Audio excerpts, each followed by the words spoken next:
Welcome to Simply by Deal HQ. On this podcast, we engage thought leaders on topical issues around law and business in the most simplistic manner.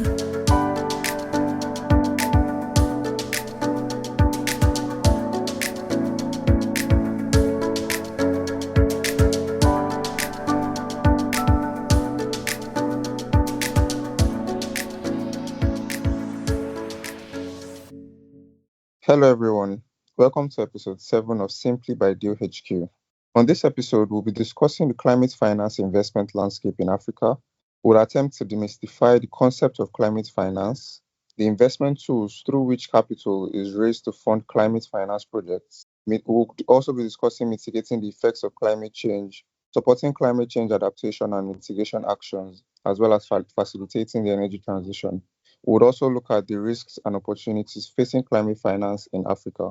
Climate change in Africa is an increasingly serious threat as Africa is among the most vulnerable continents to the effects of climate change, despite contributing the least to global emissions. Due to the adverse effects of climate change, such as rising sea levels and extreme weather conditions, African countries, like other countries globally, have come up with plans to reduce their greenhouse gas emissions and strengthen their resilience to climate change. Financing, however, remains a major issue. According to the Climate Policy Initiative, the African continent needs about $277 billion yearly to meet its 2030 climate targets. Meanwhile, climate finance inflows amount to only $30 billion. Also, when compared to other regions, Africa receives only about 2% of the total global climate finance. As a result, there is an urgent need for an increase in climate finance investments aimed specifically at supporting climate adaptation and mitigation actions. Significant capital resources are needed for African countries to achieve their nationally determined contributions. Today, we'll be joined by our esteemed guests to discuss, amongst other things, the climate finance investment landscape in Africa, the risks and opportunities associated with climate finance investment in Africa. We'll also be looking at the policy framework regulating climate finance in Africa, the role of the international community in supporting climate adaptation and mitigation actions, the role of the regional integration, as well as the outlook for climate finance investment in Africa. Our esteemed guest, Ms. Marilyn Obaisa-Osula, is the partner and head ESG, Sustainability and Climate Change team at PwC Nigeria. Ms. Marilyn has over 16 years work experience as a business development and market entry expert and a sustainability professional for small enterprises and large corporates across various sectors, including agriculture, FMCGs, public sector, pharmaceuticals, insurance, DFIs, commercial banks, tech startups, and energy. Thank you so much, Ms. Marilyn, for agreeing to join us. So I would also be joined today by our partner and head of the Africa Trade Practice team at DHQ, Ms. Omobola Adekola, who will be moderating this session. Right. Thank you, Ayobami. And thank you, Marilyn, for joining us. So now that we are done with introductions, permit me to jump right into the first questions. So one of our objectives on Simply is to simplify complex concepts for the benefit of our listeners. Can you please provide some insight into what climate finance is, why it has become a subject of discussion globally, and why it is now important to be having this conversation,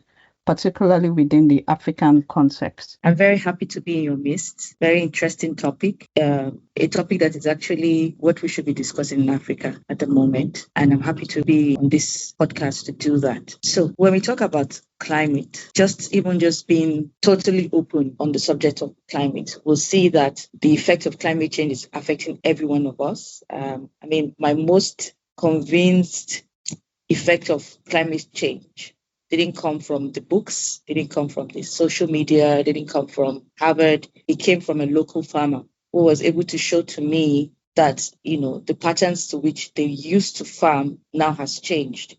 The weather isn't the same way like they used to know. And he was able to show me really effects of climate change. Another is also when we look at the corridor across, they call it the Great Green Wall Corridor across West Africa. You would see the increased desertification occurring in an aggressive way. So climate change has also been pointed out as one of the, cause of the herdsmen migration, because, they're going from one place to other just to the corridors to which they usually would have found graze for their cattle isn't there anymore. So this is obviously affecting our life, the way we do things, and ultimately trickles down into business. So to your question, climate funds are funds that have integrated as part of the impact that the fund is supposed to create. Beyond returns on investment, the fund is looking at creating tangible impact in adaptation and tangible impact in resilience,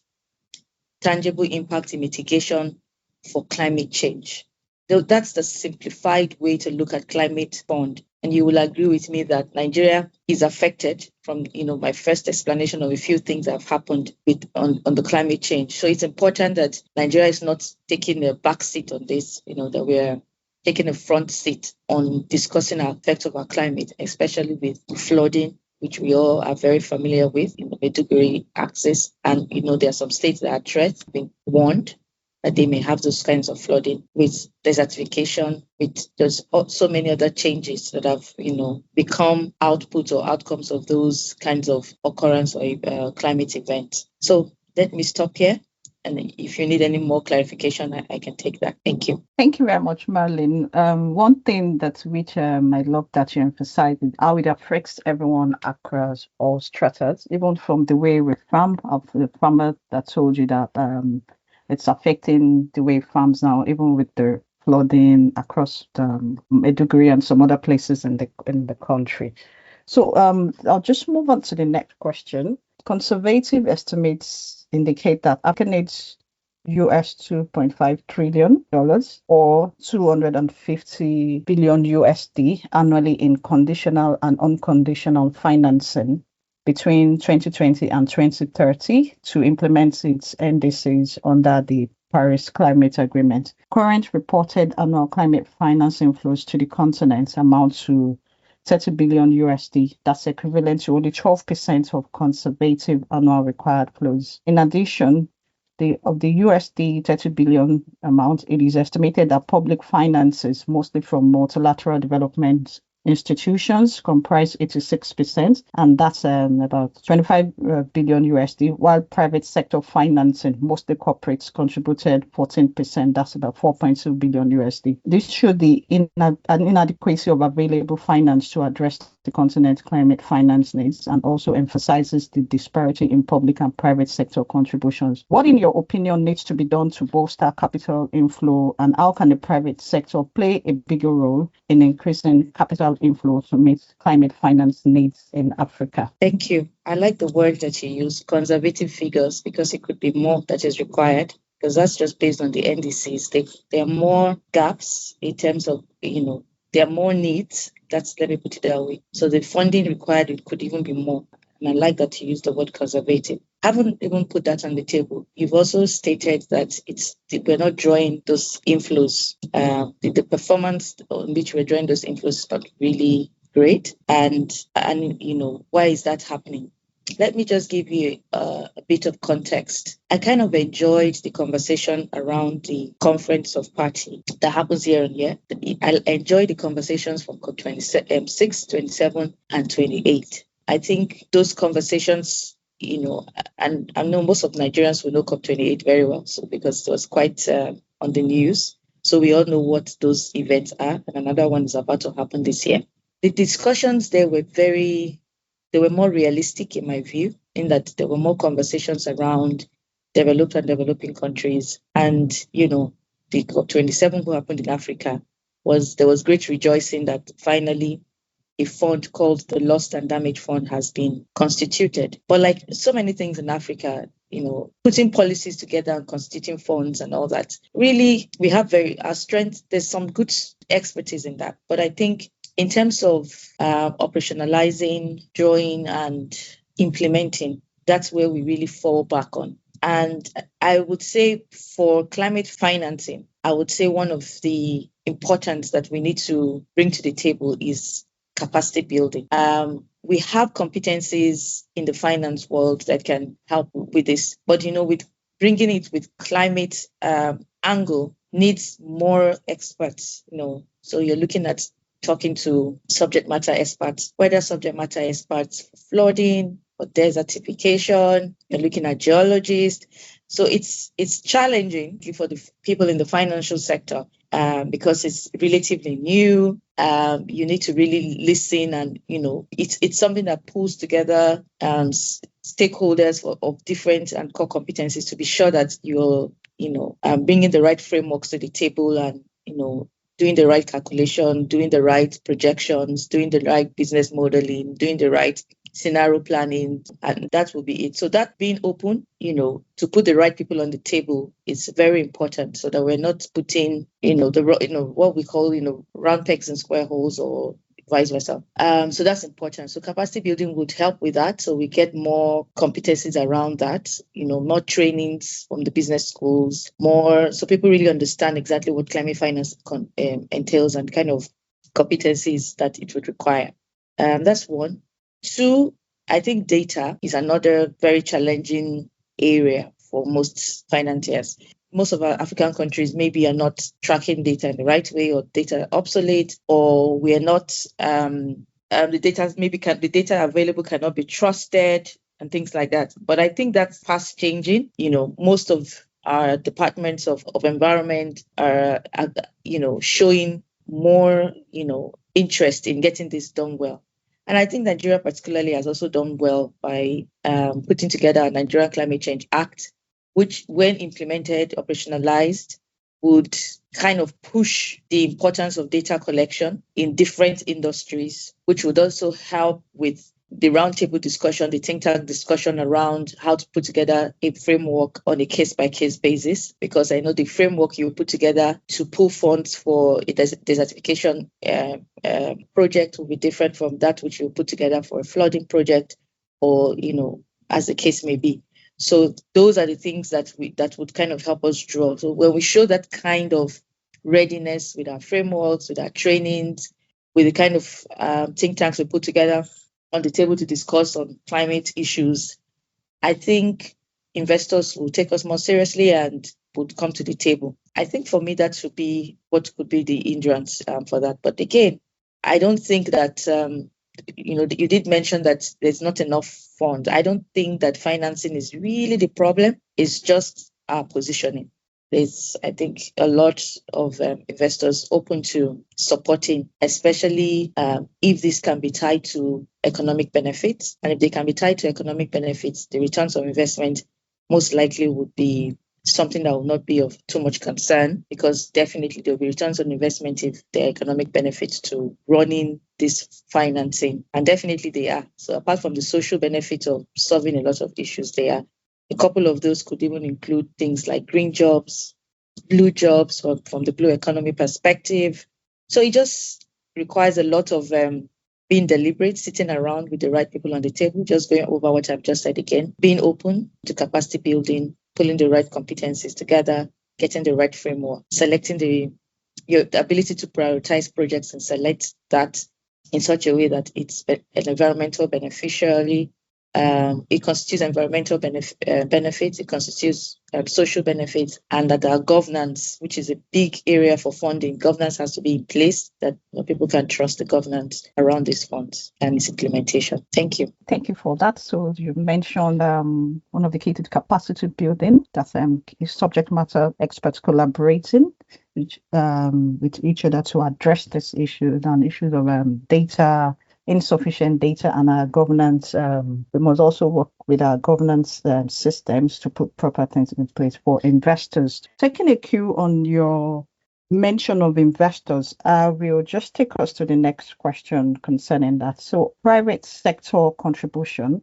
A report by the United Nations Development Programme on unlocking Africa's climate action potential clearly delineates the African investment landscape as one with potential, highlighting 207 investment opportunities in 11 sectors, 24 subsectors, and 42 industries from across 15 African countries. The report also notes that out of these 207, about 130 are climate-related investments with market sizes between 100 million USD and 1 billion USD. And potential returns of 15 to 20% for both internal rate of return and return on investment. This clearly shows the investment potential in African climate investment landscape. However, further reports showed that this potential is stifled by a number of challenges, including ineffective implementation of green growth strategies, weak regulatory structures, high perceived investment risks, among others. So, in your opinion, Marilyn, why should investors look to invest in Africa in spite of the challenges? Are there peculiar advantages in the African investment landscape investors should be aware of? I know you mentioned earlier that you had made some recommendations for what needs to be done for investors to take us more seriously or to get interested in climate finance and investment in Africa. So we're just going to take a deep dive into that. Yeah, I think there's very good opportunity. I mean, your introduction to the question clearly states the opportunities, right? The benefits, the returns on investment as projected. I think we need to really look at our governance structures and governance around climate funding, which is very important. That clarity in governance, it's key. I think we've given a body language, which a few other countries in Africa are also doing, which is like having an act that speaks to climate change. So that then empowers other policies and all that to take shape. So for me, that's very important. You did mention big regulatory framework. I think I'd spoken about that as well when I was talking initially. I would advise investors to come in to do that. I was speaking to a group of people 2 nights ago, and just using Nigeria as an example, I didn't even go to the Congo or Benin Republic or the entire West African corridor. There's huge opportunity to industrialize sustainably. Huge opportunity in nature to convert nature sustainably to business as well as mitigate climate change. Very, very huge opportunities on our water sides, or huge opportunities from just when I looked at the flood in Borno, a lot of things came to my mind. There's a lot of innovation that could have happened. There's a lot of channeling of that water into big fish pond reservoirs, and just so many things that could have happened, even into tourists, instead of that water coming into town to destroy things. So we've not looked at our blue economy, we've not looked at our green economy keenly, we've not looked at all those things. We have a rich and a vibrant youth population, but we're not able to convert their that huge human resource into the low carbon economy, which of course climate finance fund. And then I used to kind of challenge the financial sector a few years ago to say, the largest green climate fund in the world doesn't have any Nigerian, as at 2022, 2023, didn't have any Nigerian bank or financial institution as an accredited party. Meanwhile, they earmark to every African country's funds that they could draw from every year. And then I was happy, if you look at my LinkedIn profile a few weeks ago, to announce that now we have one, the Development Bank of Nigeria. It's now an accredited party for the Green Climate Fund. I was so happy and I'm still very happy because that's a good step in the right direction. I think when we keep on educating, members of the population of Nigeria and of West Africa, when we keep educating the African financial sector, I'm sure a lot of people would see this opportunity and grab it. Change is very, very hard, especially if we've been used to heavy fossil fuel driven economy, and now the world is changing into low carbon economy. Just that change, it will be gradual. Change is not something people grab very quickly.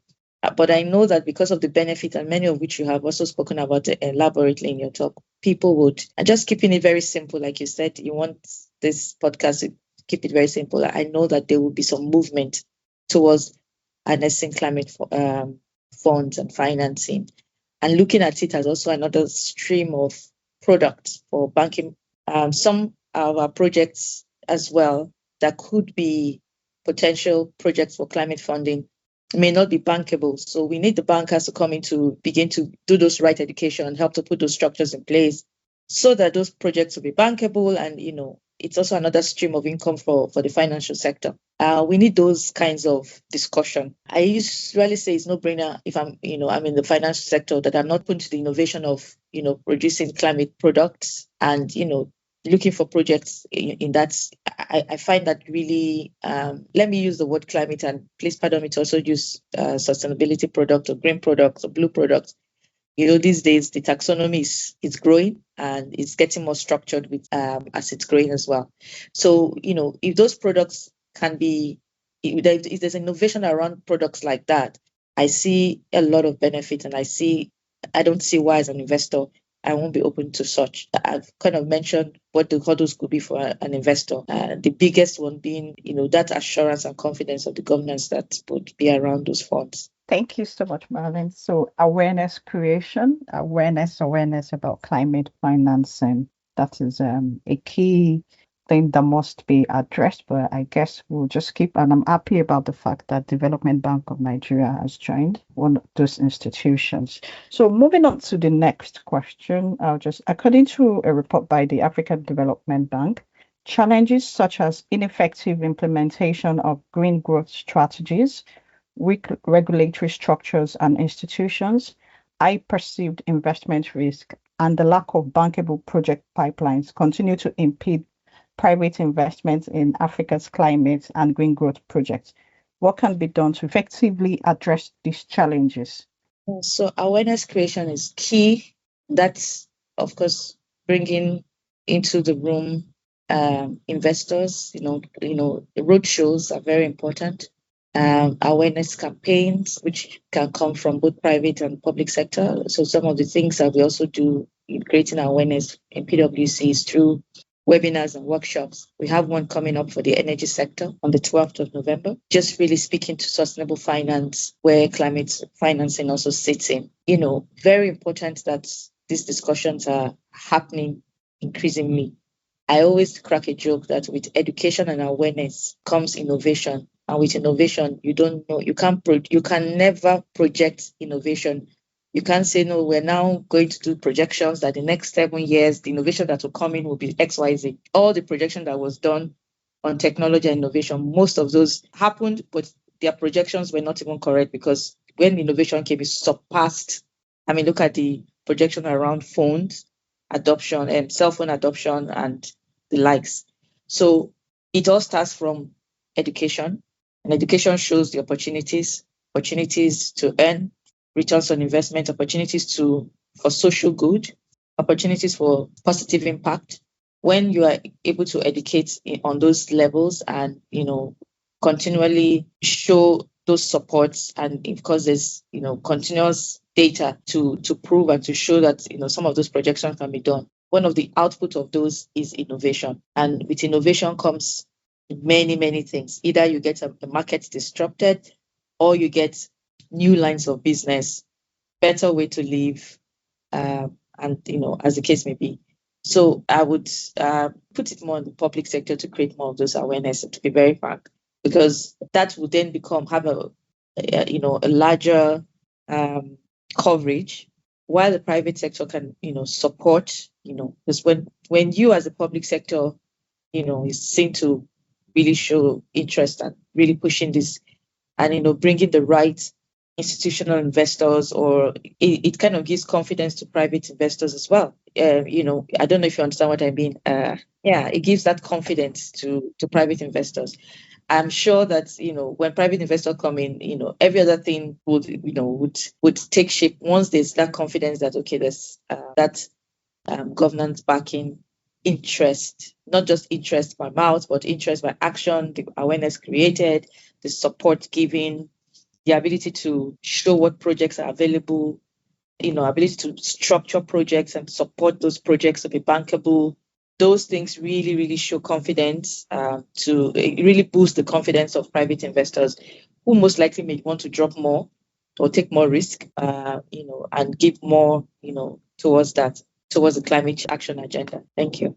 Thank you for emphasizing the important role of the public sector, that they need to lead this movement. So, and which is taking us to our next question, which is focused on policy recommendations. So, regulatory structures and institutions have been identified as a pathway to address Africa's climate finance challenges and bolster capital inflow in climate investment.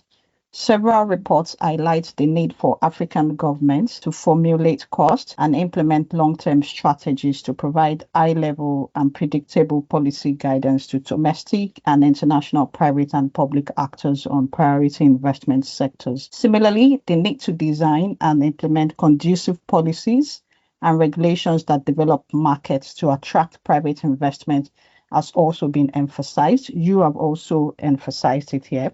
So in your opinion, what are some policy recommendations that should be taken into consideration in formulating policy guidance for domestic and international public and private actors? What is the role of regional integration amongst African states in creating regulatory structures and institutions that drive climate finance investments in Africa? Okay, most of those are already happening, right from all the African countries being a part of the Paris Agreement, having their NDCs in place, some of the trade policies across Africa, like the African Free Trade Agreement policy, if it's also imbibing some level of climate financing, and I think most of those are already happening. Most of the African countries have acts, climate change acts. Some of them just energy transition plans. Some of them just different of those. Some of them have also started their carbon markets frameworks and all that. So I don't really think policy is the main issue. Really, is the political will. So the political will and the interest of the people.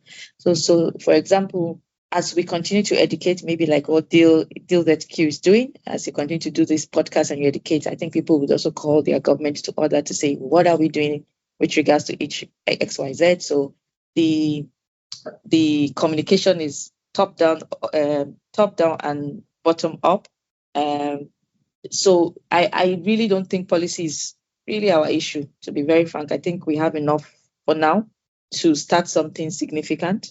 So it's more, implementation, bringing the right people to do the implementation, allowing it to work. Let there be the requisite buy-in from government, buy-in, from the right stakeholders.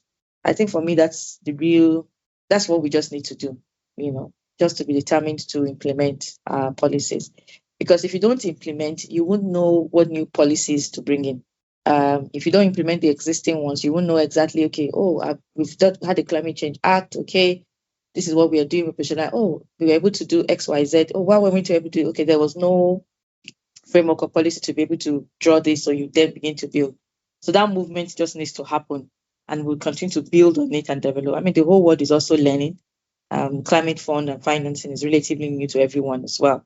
So we are learning from each other.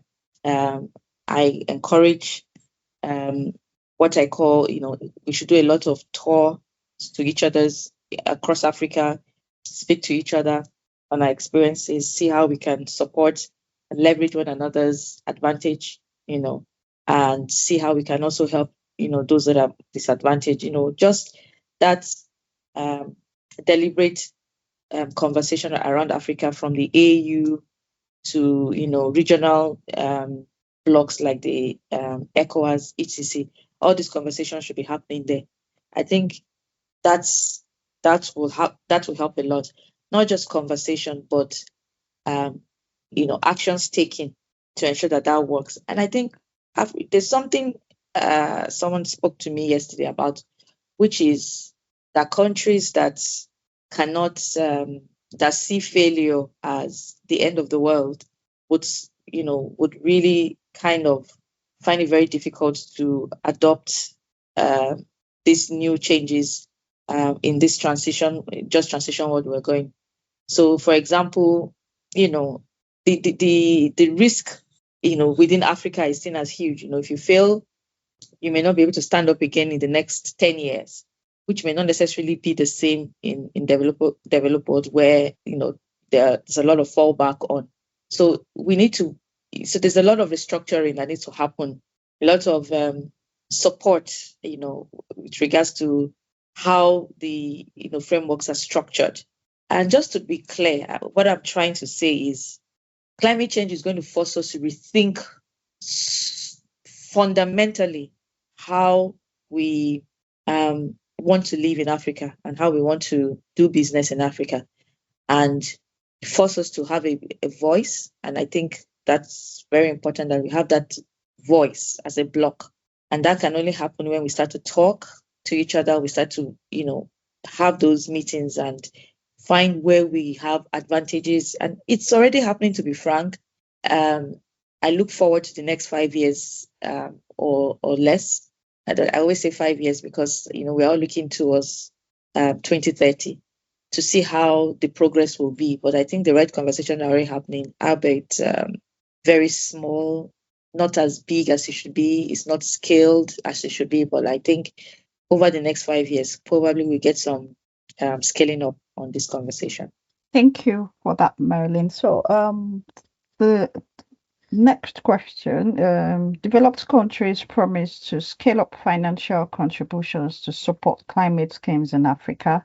However, according to estimates, the funding has fallen short and is unlikely to be attained until 2025.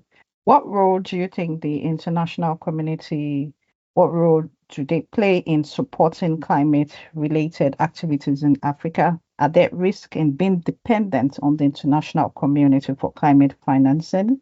What can be done to ensure that the international community, particularly developed countries, honor their past pledges and commit to scale up financial contributions? I think as all the COP meetings, those are the conversations that should be had, to see what progress we've had so far and all that. But, generally, the world has suffered some form of economic downturn generally. So that could also speak to why those funds have not come in the way they should. But I think these are discussions that can be had in those on the UNFCCC table of discussion at COP to see how, to push those to come in. But again, I like the question you asked on, should we be heavily dependent on this? I think no. I always think that should be the cherry. I think this is coming from the loss and damage argument, all those funds that were pledged. But I would say no. I think there's enough funding, enough fund in Africa to also be channeled towards climate financing. And we should leverage those as well. Like we have said from the beginning, I just don't want to repeat what we've been saying. The right discussions just have to happen. The right people have to be on the table. We should start to operationalize, fail, learn from our failure, succeed, share our experience. That's the only way. There's no shortcut. But I do not agree that we should be heavily dependent on inflows from foreign world to do that. While I agree with the loss and damage fund assumptions and agreements and the importance that the higher emitter should compensate the lower emitter, because the effects, like they say, the effect of climate change, you can't say because I'm a low emitter that means that I will not have climate change effects. You can't say that. So that's why I am very personally big on the loss and damage being well implemented. The funds, some of the funds are coming. I think they are going more to what we call, the countries that have the highest, more susceptible, and the rates, and it's affecting the livelihood really significantly.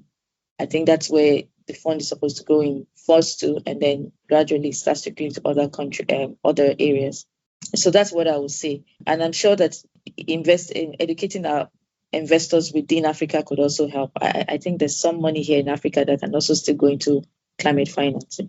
Okay, great. Thank you for that. So your opinion about us not being dependent on the international community will lead us into considering the Article 2 of the AfCFTA investment protocol, which aims to encourage intra-African investment flows and opportunities and promote, facilitate, retain, protect, and expand investments that foster sustainable development of state parties. What role does regional integration play in creating investment opportunities for investors? Do you think that a more collaborative approach among African states will yield improved results in climate finance investment and reduce the dependence on the international community? Absolutely. I'm a big believer in that, actually. And I'll just give you a simple thought. And I stand to be corrected.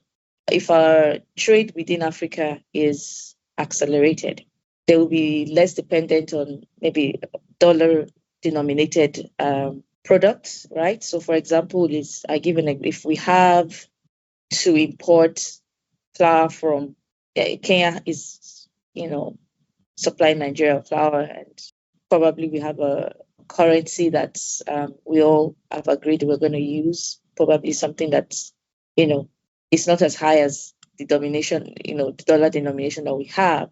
I would suspect that we would have a better life because we will trade, we'll make some money.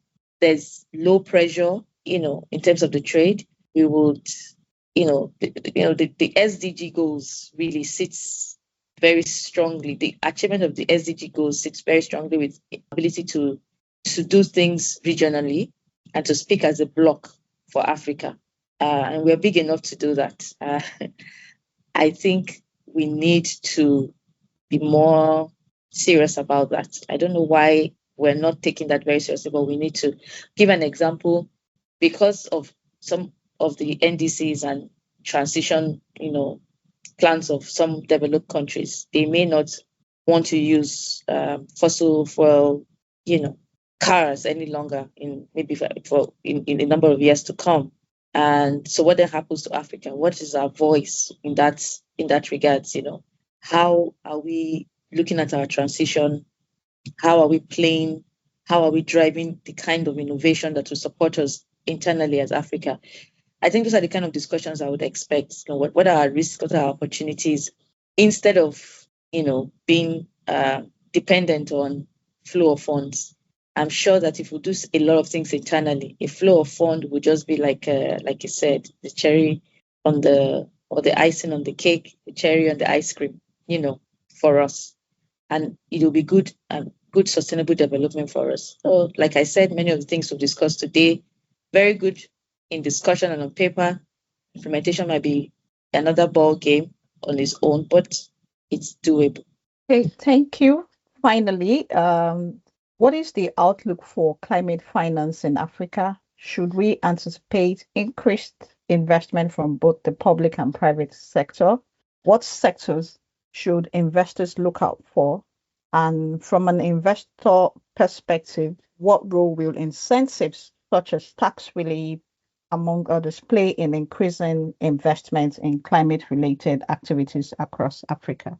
Yeah, I think tax reliefs and climate incentives will be big, big, big for uptake of projects, which will then lead to a lot of bankable projects, which will then lead to investors' interest, right? So I think tax incentives and other incentives, as the case may be, would be very good to look direction to look at. My outlook will be probably to first start more with institutional investors. Maybe the outlook maybe they will move faster than private, because usually if institutional investors can take more risk of failure and etc. But if they are successful, the uptake of the private investors will then become something to, once private sectors see opportunity, they move with the speed of light. So my encouragement is to see institutional investors come in more, succeed, and use those platforms to draw in more private investors. But there will definitely be some private investors that are willing to take risks here and there. Maybe from their portfolio, they give 10% to climate, some will give 5%, etc. But will there be increase? Yes. At what rate? I do not have all the data to be able to say that, but I am with the proponents that say climate funds will be on the increase. How fast is something I cannot say. Okay, thank you so much, Marilyn, for joining us. So I will hand over to Ayobami now. So Ayobami, over to you. Thank you for your time. I hope I've addressed all the issues you want me to address. Yes, you have actually. You were able to touch on a lot of key points, the roles of each sector, public sector, the private sector, and what investors should also start looking at.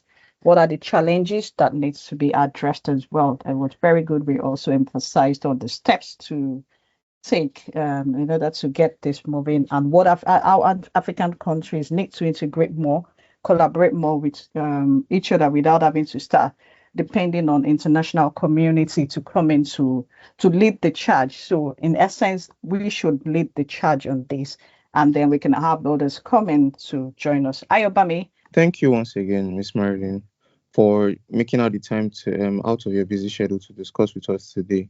We're very glad to have received from your wealth of knowledge on today's matter of discussion.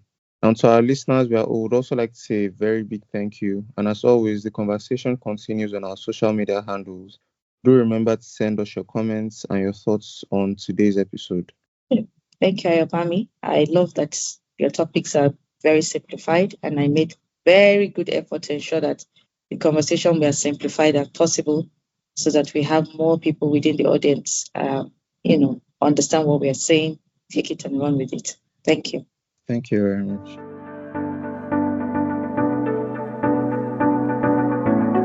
Thank you for listening.